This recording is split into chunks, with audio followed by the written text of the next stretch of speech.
Hi. നമുക്ക് പഞ്ചവത്സര പദ്ധതികൾ പാർട്ട് 3 വരെ നമ്മൾ എടുത്തിട്ടുണ്ടായിരുന്നു. ഇനി നോക്കാനുള്ളത് പാർട്ട് 4 ആണ്. അതായത് 6ാം പഞ്ചവത്സര പദ്ധതി മുതലാണ് നമുക്ക് ഇനി പഠിക്കാനായിട്ടുള്ളത്. നോക്കാം നമുക്ക്.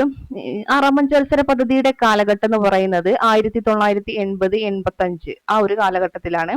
ഇന്ത്യയിൽ 6ാം പഞ്ചവത്സര പദ്ധതി ആരംഭിച്ചപ്പോൾ പ്രധാനമന്ത്രി ഇന്ദിരാഗാന്ധിയും അത് അവസാനിച്ചപ്പോൾ രാജീവ് ഗാന്ധിയും ആയിരുന്നു. അപ്പൊ ഒന്ന് പഠിച്ചു വെച്ചേക്കുക.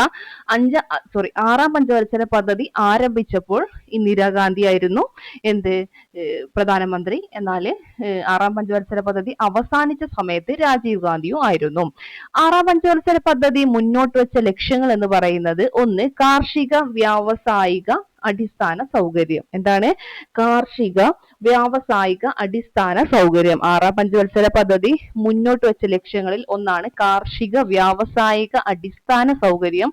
അതുപോലെ ഗ്രാമവികസനം, ദാരിദ്ര്യ നിർമ്മാർജ്ജനം, ജനസംഖ്യ വളർച്ചാ നിരക്ക്. ഗ്രാമവികസനം, ദാരിദ്ര്യ നിർമ്മാർജ്ജനം, ജനസംഖ്യ വളർച്ച നിരക്ക്, ഇതൊക്കെ 6ാം പഞ്ചവത്സര പദ്ധതി മുന്നോട്ട് വെച്ച ലക്ഷ്യങ്ങളായിരുന്നു. ഓക്കെ, അപ്പൊ ഒന്നുകൂടെ പറഞ്ഞോക്കാം.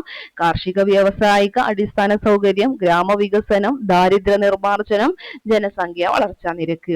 ഇനി 6ാം പഞ്ചവത്സര പദ്ധതിയിൽ അവതരിപ്പിച്ച സംരംഭങ്ങൾ ആ ഒരു സമയത്താണ് എന്തൊക്കെ? NABARD, national rural employment programme, അതായത് NREP, സംയോജിത ഗ്രാമീണ വികസന പരിപാടി IRDP.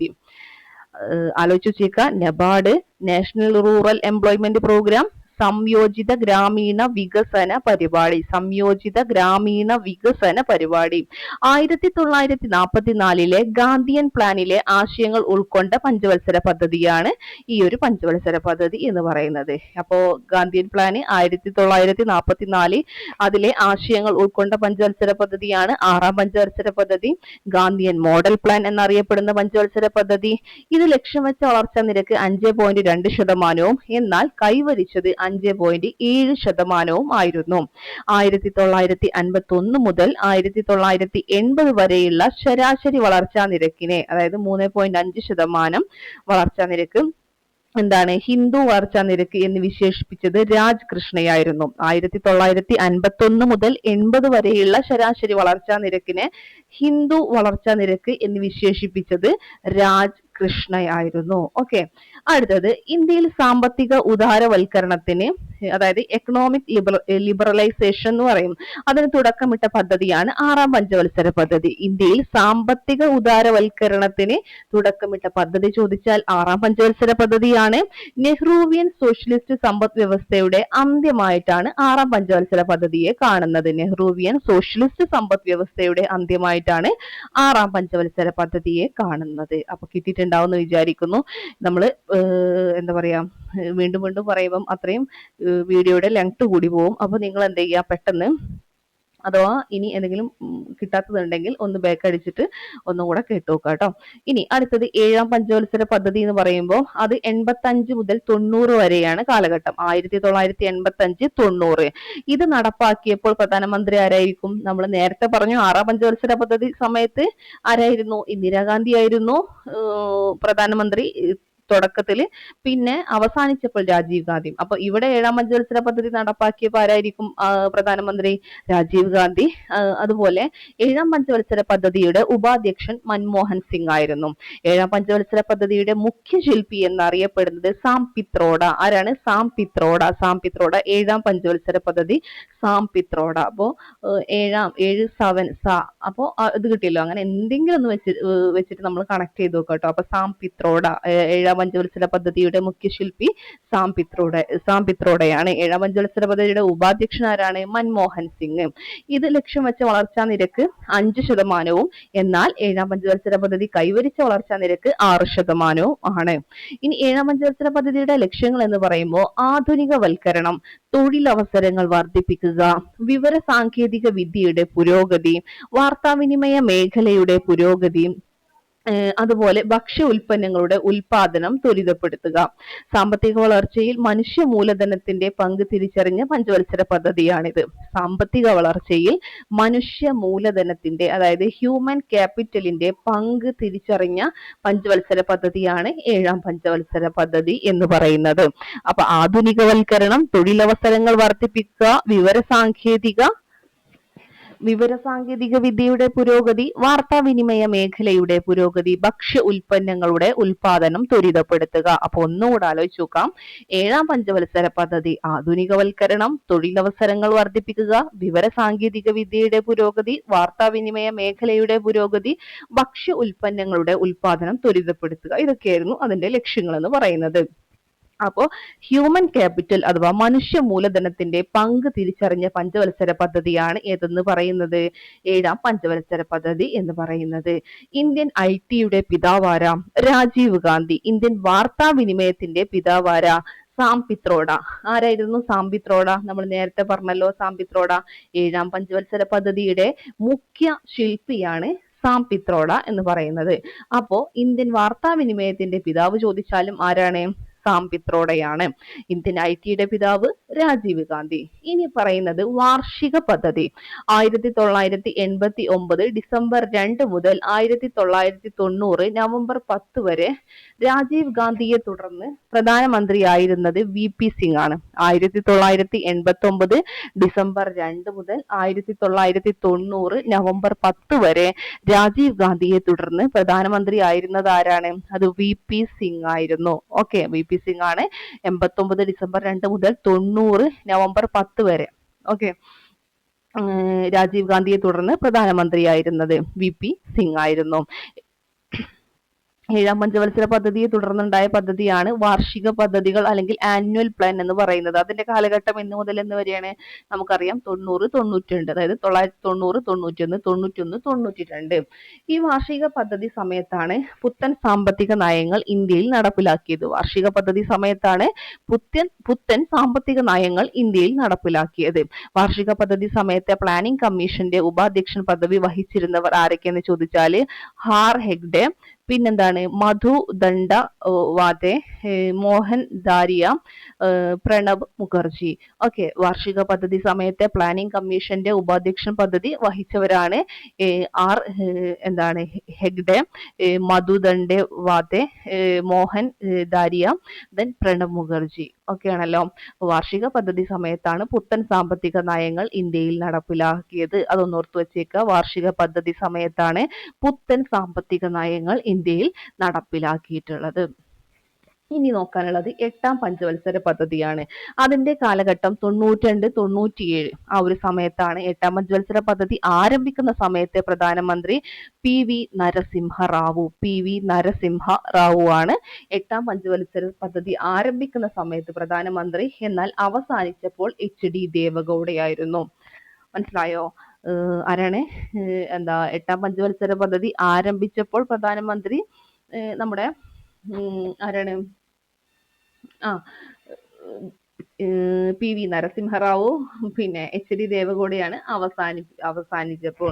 ഇനി 8ാം പഞ്ചവത്സര പദ്ധതി സമയത്തെ ഇന്ത്യൻ ആസൂത്രണ കമ്മീഷൻ ഉപാധ്യക്ഷന്മാർ ആരൊക്കെയായിരുന്നു? പ്രണബ് മുഖർജി, മധു ദണ്ഡവാടെ. അപ്പോൾ 8ാം പഞ്ചവത്സര പദ്ധതി സമയത്തെ ഇന്ത്യൻ ആസൂത്രണ കമ്മീഷൻ ഉപാധ്യക്ഷന്മാർ പ്രണബ് മുഖർജിയും മധു ദണ്ഡവാഡയുമായിരുന്നു. 8ാം പഞ്ചവത്സര പദ്ധതി സമയത്തെ ഇന്ത്യൻ ധനമന്ത്രി. ഇത് ചോദിച്ച ഇമ്പോർട്ടന്റ് ആയിട്ടുള്ള ക്വസ്റ്റ്യൻ ആണ്. 8ാം പഞ്ചവത്സര പദ്ധതി സമയത്തെ ഇന്ത്യൻ ധനമന്ത്രി മൻമോഹൻ സിംഗ് ആണ്. 8ാം പഞ്ചവത്സര പദ്ധതി നരസിംഹറാവു അറിയപ്പെടുന്നത് നരസിംഹറാവു അല്ലെങ്കിൽ പ്രണബ് മുഖർജി അല്ലെങ്കിൽ മൻമോഹൻ സിംഗ് മോഡൽ എന്നറിയപ്പെടുന്നു. നരസിംഹറാവു അല്ലെങ്കിൽ പ്രണബ് മുഖർജി അല്ലെങ്കിൽ മൻമോഹൻ സിംഗ് മോഡൽ എന്നൊക്കെ അറിയപ്പെടുന്നത് ഏത് പഞ്ചവത്സര പദ്ധതിയാണെന്ന് ചോദിച്ചാൽ 8ാം പഞ്ചവത്സര പദ്ധതിയാണ്. ഓക്കെ, 8ാം പഞ്ചവത്സര പദ്ധതി ലക്ഷ്യമിട്ട വളർച്ചാ നിരക്ക് 5.6%, 6.8% കൈവരിച്ചത്. അപ്പോൾ 8ാം പഞ്ചവത്സര പദ്ധതി ആരംഭിക്കുന്ന സമയത്ത് ഇന്ത്യൻ പ്രധാനമന്ത്രി പി വി നരസിംഹറാവു ആണ്. HD ദേവഗൌഡയാണ് അവസാനിച്ചപ്പോൾ പ്രധാനമന്ത്രി. ഇനി ലക്ഷ്യങ്ങൾ നമ്മൾ പറഞ്ഞിട്ടില്ല. എന്താണ്?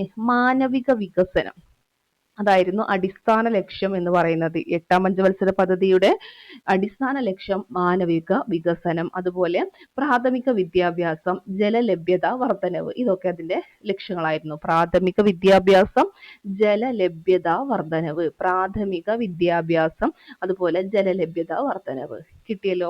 ഇനി വളരെ ഇമ്പോർട്ടന്റ് ആയിട്ടുള്ള ഒരു പഞ്ചവത്സര പദ്ധതിയാണ് 9ാം പഞ്ചവത്സര പദ്ധതി. അതിന്റെ കാലഘട്ടം 97-2002. 9ാം പഞ്ചവത്സര പദ്ധതി സമയത്തെ പ്രധാനമന്ത്രിമാർ ദേവഗൌഡ ഉണ്ടായിരുന്നു, IK ഗുജ്റാൾ, AB വാജ്പേയി. 9ാം പഞ്ചവത്സര പദ്ധതി സമയത്തെ ഇന്ത്യൻ ആസൂത്രണ കമ്മീഷൻ ഉപാധ്യക്ഷന്മാർ മധു ദണ്ഡവാണ്ടെ, ജസ്വന്ത് സിംഗ്, KC പന്ത്. ആരൊക്കെയായിരുന്നു ആസൂത്രണ കമ്മീഷനിലെ ഉപാധ്യക്ഷന്മാര്? മധു ദണ്ഡവാണ്ടെ, ജസ്വന്ത് സിംഗ്, KC പന്ത്. മധു ദണ്ഡവാണ്ടെ, ജസ്വന്ത് സിംഗ്, KC പന്ത്. 9ാം പഞ്ചവത്സര പദ്ധതി ലക്ഷ്യമിട്ട വളർച്ചാ നിരക്ക് 6.5%, പക്ഷേ കൈവരിച്ചത് 5.3% അല്ലെങ്കിൽ 5.4%. ജനകീയ പദ്ധതി, ഇത് ചോദിച്ചിട്ടുള്ളതാണ്. ജനകീയ പദ്ധതി എന്നറിയപ്പെടുന്നത് ഏത് പഞ്ചവത്സര പദ്ധതിയാണ്? 9ാം പഞ്ചവത്സര പദ്ധതിയാണ്. അതുപോലെ റാഡിക്കൽ പ്ലാൻ എന്നൊക്കെ അറിയപ്പെടുന്ന പഞ്ചവത്സര പദ്ധതിയാണ്. ഇനി 9ാം പഞ്ചവത്സര പദ്ധതിയുടെ മറ്റ് ലക്ഷ്യങ്ങൾ ചോദിച്ചാൽ സ്ത്രീ ശാക്തീകരണം, സാമൂഹ്യ നീതിയും തുല്യതയും ഉറപ്പുവരുത്തുക, നഗര വികേന്ദ്രീകരണം. ഓക്കെ, സ്ത്രീ ശാക്തീകരണം, സാമൂഹ്യ നീതിയും തുല്യതയും ഉറപ്പുവരുത്തുക, നഗര വികേന്ദ്രീകരണം, ഇതായിരുന്നു ലക്ഷ്യങ്ങള്. ചരിത്രപരമായ അസമത്വം അഥവാ ജാതി വിവേചനം ഇല്ലാതാക്കുന്നതിന് പരിഗണന നൽകിയ പദ്ധതിയായിരുന്നു 9ാം പദ്ധതി. എന്താണ്? ചരിത്രപരമായിട്ടുള്ള അസമത്വം ഇല്ലാതാക്കുന്നതിന് പരിഗണന നൽകിയ പദ്ധതിയായിരുന്നു 9ാം പദ്ധതി എന്ന് പറയുന്നത്. മനസ്സിലായോ? ഇനി 10ാം പഞ്ചവത്സര പദ്ധതി. 10ാം പഞ്ചവത്സര പദ്ധതിയുടെ കാലഘട്ടം 2002-2007. 10ാം പഞ്ചവത്സര പദ്ധതിയുടെ കാലഘട്ടം 2002-2007 ആണ്. 10ാം പഞ്ചവത്സര പദ്ധതി സമയത്തെ ഇന്ത്യൻ പ്രധാനമന്ത്രിമാർ AB വാജ്പേയിയും അതുപോലെ മൻമോഹൻ സിംഗും ആയിരുന്നു. അതുപോലെ 10ാം പഞ്ചവത്സര പദ്ധതി സമയത്തെ ഇന്ത്യൻ ആസൂത്രണ കമ്മീഷൻ ഉപാധ്യക്ഷന്മാർ KC പന്ത്, മൊണ്ടേക് സിംഗ്, അലുവാലിയ. 10ാം പഞ്ചവത്സര പദ്ധതി ലക്ഷ്യമിട്ടത് 8% വളർച്ചാ നിരക്കും കൈവരിച്ചത് 7.7%. ഇത് ചോദിച്ചിട്ടുള്ളതാണ്. ഏത്? കേരള മോഡൽ പദ്ധതി എന്നറിയപ്പെടുന്നത് 10ാം പഞ്ചവത്സര പദ്ധതിയാണ്. ഓക്കെ, കേരള മോഡൽ 10ാം പഞ്ചവത്സര പദ്ധതി ഇപ്പൊ തന്നെ പഠിച്ചു പോയിക്കോ. കേരള മോഡൽ പദ്ധതി എന്നറിയപ്പെടുന്നത് കേരളം 10ാം പഞ്ചവത്സര പദ്ധതിയാണ്. അതുപോലെ നമ്മൾ നേരത്തെ പറഞ്ഞല്ലോ ജനകീയ പദ്ധതി, അതും ചോദിച്ചിട്ടുള്ളതാണ്. 9ാം പഞ്ചവത്സര പദ്ധതിയാണ്. ഓക്കെ ആണല്ലോ. ഇനി 10ാം പഞ്ചവത്സര പദ്ധതിയുടെ ലക്ഷ്യങ്ങൾ: മൂലധന നിക്ഷേപം വർദ്ധിപ്പിക്കുക, സ്ത്രീ ശാക്തീകരണം, സാക്ഷരതാ നിരക്ക് ഉയർത്തുക, GDP-യിൽ 8% വാർഷിക വളർച്ചാ നിരക്ക് കൈവരിക്കുക, 2007 ആകുമ്പോൾ ദാരിദ്ര്യ നിരക്ക് 5% കുറക്കുക, ഫലപ്രദമായതും ഗുണനിലവാരമുള്ളതുമായ തൊഴിലവസരങ്ങൾ സൃഷ്ടിക്കുക. അപ്പൊ 10ാം പഞ്ചവത്സര പദ്ധതിയുടെ ലക്ഷ്യങ്ങൾ: മൂലധന നിക്ഷേപം വർദ്ധിപ്പിക്കുക, സ്ത്രീ ശാക്തീകരണം, മൂലധന നിക്ഷേപം വർദ്ധിപ്പിക്കുക, സ്ത്രീ ശാക്തീകരണം, സാക്ഷരതാ നിരക്ക് ഉയർത്തുക, GDP-യിൽ 8% വാർഷിക വളർച്ചാ നിരക്ക് കൈവരിക്കുക, 2007 ആകുമ്പോൾ ദാരിദ്ര്യ നിരക്ക് 5% കുറക്കുക, ഫലപ്രദമായതും ഗുണനിലവാരമുള്ളതുമായ തൊഴിലവസരങ്ങൾ സൃഷ്ടിക്കുക. ഓക്കെ, അത്രയാണ് അതിൽ പറയുന്നത്. ഇനി 11ാം പഞ്ചവത്സര പദ്ധതി. അപ്പൊ ഏത് മുതൽ ഏത് വരെ ആയിരിക്കും? 2007 മുതൽ 2012 വരെ. 11ാം പഞ്ചവത്സര പദ്ധതി സമയത്തെ ഇന്ത്യൻ പ്രധാനമന്ത്രി മൻമോഹൻ സിംഗ് ആയിരുന്നു. ഈ സമയത്തെ ഇന്ത്യൻ ആസൂത്രണ കമ്മീഷന്റെ ഉപാധ്യക്ഷൻ മൊണ്ടേക് സിംഗ് അലുവാലിയ. ഈ സമയത്ത് ആസൂത്രണ കമ്മീഷന്റെ ഉപാധ്യക്ഷനായിരുന്നു മൊണ്ടേക് സിംഗ് അലുവാലിയ. 11ാം പഞ്ചവത്സര പദ്ധതി ലക്ഷ്യമിട്ടത് 9%, കൈവരിച്ചത് 8% ആയിരുന്നു. അപ്പൊ ഇന്ത്യയിൽ ഏറ്റവും കൂടുതൽ വളർച്ചാ നിരക്ക് കൈവരിച്ച പഞ്ചവത്സര പദ്ധതി. നമ്മൾ ആദ്യം ഈ പഞ്ചവത്സര പദ്ധതി പഠിച്ച സമയത്ത് നമ്മൾ ഈ ഒരു പോയിന്റ് പറഞ്ഞിട്ടുണ്ടായിരുന്നു, ഓർക്കുന്നുണ്ടാവും എന്ന് വിചാരിക്കുന്നു. അപ്പോൾ ഇന്ത്യയിൽ ഏറ്റവും കൂടുതൽ വളർച്ചാ നിരക്ക് കൈവരിച്ച പഞ്ചവത്സര പദ്ധതി, അതായത് 8% വളർച്ചാ നിരക്ക് കൈവരിച്ചു 11ാം പഞ്ചവത്സര പദ്ധതി. ഇന്ത്യയുടെ വിദ്യാഭ്യാസ പദ്ധതി എന്നറിയപ്പെടുന്ന പഞ്ചവത്സര പദ്ധതി 11ാം പഞ്ചവത്സര പദ്ധതിയാണ്.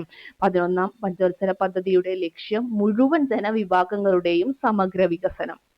മുഴുവൻ ജനവിഭാഗങ്ങളുടെയും സമഗ്ര വികസനം. ഓക്കെ, അതായത് ഇൻക്ലൂസീവ് ഗ്രോത്ത് എന്ന് പറയും. ഓക്കെ ആണല്ലോ. ഇനി 12ാം പഞ്ചവത്സര പദ്ധതി 2012-17. 12ാം പഞ്ചവത്സര പദ്ധതി നടപ്പിലാക്കിയ സമയത്തെ ഇന്ത്യൻ പ്രധാനമന്ത്രി മൻമോഹൻ സിംഗ് ആയിരുന്നു. 12ാം പഞ്ചവത്സര പദ്ധതിയുടെ അധ്യക്ഷന്മാർ മൻമോഹൻ സിംഗും നരേന്ദ്രമോദിയും. 2014 മുതൽ 12ാം പഞ്ചവത്സര പദ്ധതിയുടെ ഉപാധ്യക്ഷൻ മൊണ്ടേക് സിംഗ് അലുവാലിയ. 12ാം പഞ്ചവത്സര പദ്ധതിയുടെ ഉപാധ്യക്ഷൻ ആരായിരുന്നു? മൊണ്ടേക് സിംഗ് അലുവാലിയ. ഇത് ലക്ഷ്യം വിട്ട വളർച്ചാ നിരക്ക് 9%, പിന്നീട് 8% ശതമാനമായിട്ട് പുനർനിർണയിച്ചു. കൈവരിച്ചത് 7.2%. സുസ്ഥിര വികസനം, ഇത് ഇമ്പോർട്ടന്റ് ആണ്. സുസ്ഥിര വികസനം ഏത് പഞ്ചവത്സര പദ്ധതിയുടെ ലക്ഷ്യമായിരുന്നു എന്ന് ചോദിച്ചാൽ അത് 12ാം പഞ്ചവത്സര പദ്ധതിയുടേതാണ്. ലിംഗാസമത്വം കുറക്കുക, സമ്പൂർണ്ണ വൈദ്യുതീകരണം, ദാരിദ്ര്യം കുറക്കുക, പിന്നെന്താണ്, ഒരു വ്യക്തിയുടെ സമ്പൂർണ്ണ വികസനം, തൊഴിലവസരങ്ങൾ വർദ്ധിപ്പിക്കുക, faster more inclusive sustainable growth. സുസ്ഥിര വികസന പദ്ധതി എന്നറിയപ്പെടുന്ന പഞ്ചവത്സര പദ്ധതി വളരെ ഇമ്പോർട്ടന്റ് ആണ്. സുസ്ഥിര വികസന പദ്ധതി എന്നറിയപ്പെടുന്ന പഞ്ചവത്സര പദ്ധതി 12ാം പഞ്ചവത്സര പദ്ധതിയാണ്. ഇന്ത്യയിലെ അവസാന പഞ്ചവത്സര പദ്ധതിയാണ് 12ാം പഞ്ചവത്സര പദ്ധതി എന്ന് പറയുന്നത്. കിട്ടിയല്ലോ? ഓക്കെ, ഇപ്പോൾ ഇത് നമ്മൾ ഇത്രയും പറഞ്ഞ കാര്യങ്ങൾ എന്താ ഒരു ബോക്സ് ആയിട്ട് കൊടുത്തിട്ടുണ്ട്. ഇത് നിങ്ങളൊന്ന് വായിച്ചു നോക്കുക. ഓക്കെ,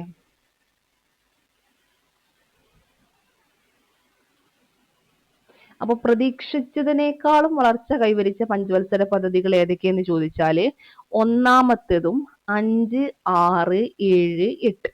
എങ്ങനെയാണ്? പ്രതീക്ഷിച്ചതിനേക്കാളും വളർച്ച കൈവരിച്ച പഞ്ചവത്സര പദ്ധതികൾ 1, 5, 6, 7, 8. കിട്ടിയല്ലോ? അത്രയാണ് അതിലുള്ളത്. പിന്നെ നമ്മൾ പറഞ്ഞ ഇമ്പോർട്ടന്റ് ആയിട്ടുള്ള കാര്യങ്ങളൊക്കെ ഒന്ന് ഓർത്തു വെച്ചേക്കുക. ഇന്ത്യയിലെ അവസാനത്തേത് 12ാം പഞ്ചവത്സര പദ്ധതിയാണ്. സുസ്ഥിര വികസന പദ്ധതി എന്നൊക്കെ അറിയപ്പെടുന്നത് 12ാം പഞ്ചവത്സര പദ്ധതിയാണ്. പിന്നെ നോക്കാനുള്ളത് 12ാം പഞ്ചവത്സര പദ്ധതിയുടെ ഉപാധ്യക്ഷൻ ചോദിച്ചിട്ടുണ്ട്, മുണ്ടേക് സിംഗ് അലുവാലിയയാണ്. അതുപോലെ ഏറ്റവും ഇന്ത്യയുടെ വിദ്യാഭ്യാസ പദ്ധതി 11ാം പഞ്ചവത്സര പദ്ധതിയാണ്. ഏറ്റവും കൂടുതൽ വളർച്ചാ നിരക്ക് കൈവരിച്ച പഞ്ചവത്സര പദ്ധതി. ഇനി എന്താണ്, 11ാം പഞ്ചവത്സര പദ്ധതി സമയത്തെ ഇന്ത്യൻ ആസൂത്രണ കമ്മീഷന്റെ ഉപാധ്യക്ഷൻ അത് മുണ്ടേക് സിംഗ് അലുവാലിയായിരുന്നു കേട്ടോ. ഓക്കെ, അപ്പൊ അത്രയും കാര്യങ്ങൾ ഒന്ന് പഠിച്ചു വെച്ചേക്കാം. കേരള മോഡൽ ചോദിച്ചിട്ടുള്ളതാണ് 10ാം പഞ്ചവത്സര പദ്ധതി. പിന്നെ ജനകീയ പദ്ധതി 9ാം പഞ്ചവത്സര പദ്ധതി ഇമ്പോർട്ടന്റ് ആയിട്ടുള്ളത് ഒന്നും കൂടെ പറയാണ് കേട്ടോ.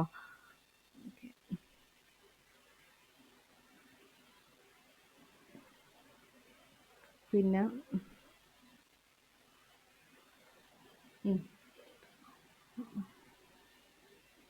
വാർഷിക പദ്ധതിയുടെ കാലഘട്ടം ഓർത്ത് വെച്ചേക്കുക 90-92.